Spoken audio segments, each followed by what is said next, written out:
Hey and welcome to Neverwinter with Aragon. So here I want to cover the new mythic gear that comes with module 28 for healers and tanks. This is the Ultraviolet armor. Now I've already covered this for damage dealers, recommend checking out that video if you're interested in the bonuses that the gear can give you and if it even works and should you even be using it. Well, let's do that now for tanks and healers. So all of them will have the same type of gear, meaning they all have the same bonuses. Tanks will share this set as we see right here, and then healers will share the other set. You can view them all in collections here, and on Paladin we can get both the tanking gear and the healing gear. And all of it comes from the new dungeon, the Imperial Citadel, but on Master Mode. Each time you kill a boss, you have a chance of one of these gear pieces dropping of any of the classes, and it's neither agreed between your party. However, you can of course go to Vocat's base here and simply purchase whatever gear piece you want, even for the other classes,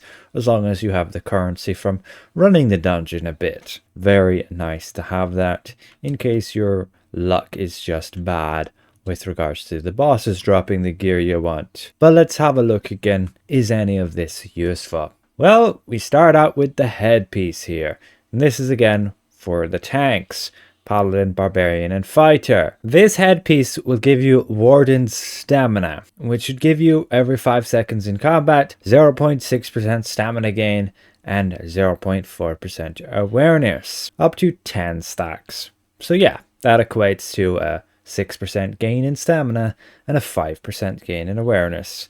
It's decent, fairly reliable, just if you do get downed and you go and revive, all of your stacks are reset to 0 and you'll need to be in combat again for them to build back up. So it's just whopping 50 seconds to get all of that. But a lot of content in those boss fights. If you're a good player, you shouldn't really be dying, and so you could make use of it.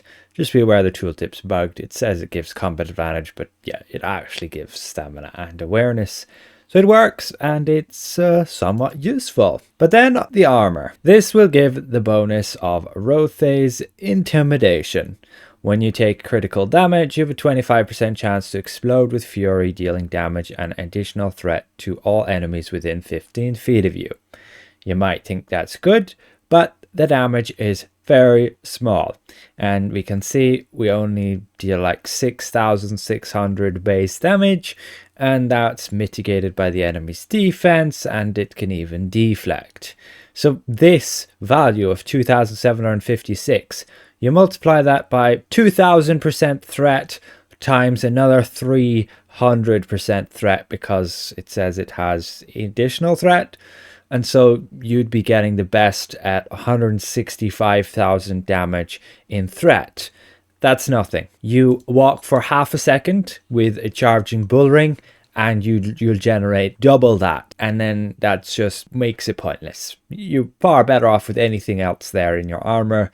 Yes, it works, but it's not really useful. And the damage resistance is just far too tiny again for that to be useful, and it's also not reliable. You only get it for 5 seconds, and it has the 10-second cooldown on the entire thing, which then has only a chance to trigger as well. So a disappointing piece I'd never use. The arms then. Whenever you're struck by combat advantage, you have that 20% chance to increase your awareness and deflect severity.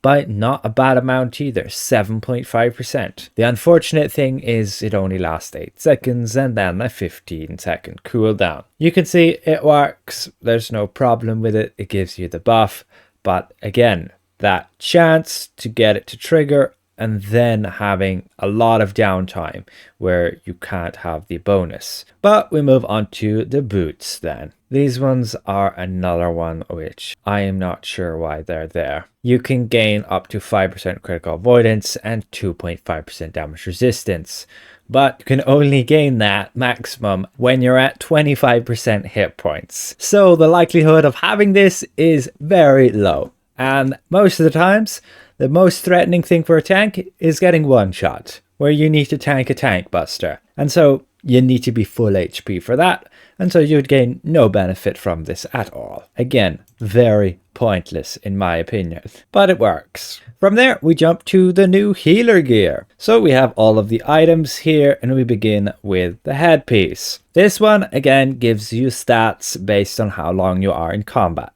10 stacks of outgoing healing and power would give you 5% of each. So yeah, you would have to be in those long boss fights, man, 50 seconds before you gain that. It works all here, but the same issue. When you go down, all the stacks are reset, but they should stack back up after you revive, unless you're in the Moondancer trial. So not too bad there. And we move on to the armor. And this one is just a little bit of an upgrade from the Starforged one, and I think it's very pointless. Whenever you heal somebody with an encounter power other than yourself, you gain a bit of a heal. And then you will also boost your allies' stats of 1.5% to awareness and incoming healing, and only for 5 seconds. Now the heal works and does scale off your incoming healing, but yeah, I haven't gone and tested the allies buff, but that probably does work, but I don't really see it as that useful at all. It's such a minuscule bonus for giving up an entire armor piece, which you can already just run something that's going to increase your allies' crit strike just when they stand within 20 feet of you, and there's no other requirement, and you gain a pretty significant boost to your outgoing healing. So I don't see the point in this. And also be aware that the actual heal value is only 75,000 at base rather than what it claims at 80,000. So it could very well also be bugged and not give the incoming healing, as this is again just an upgrade supposedly of the Starforged, which is supposed to be 75,000 healing, which is what this new one has too. But again, I don't see it as useful whatsoever. We move on to the arms. These ones are actually useful, but they are also just, again, a little bit of an upgrade from the Starforged ones. They're just going to increase the amount of heal resource you have. If you're on Warlock and Bard, you'll still have the same bonus. It's just going to give performance and Soul Weave. But a bit of a cherry on top is you get a little bit of Forte too, and this works. So that's the only real thing that's upgraded from the Starforged ones.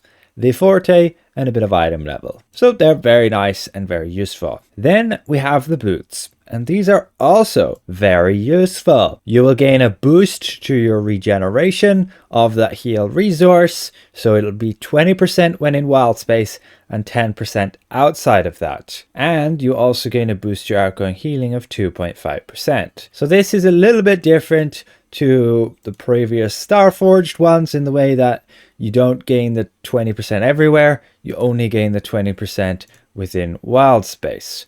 But keep in mind the way the math works, as this actually is multiplied by your Forte first before multiplying by everything else.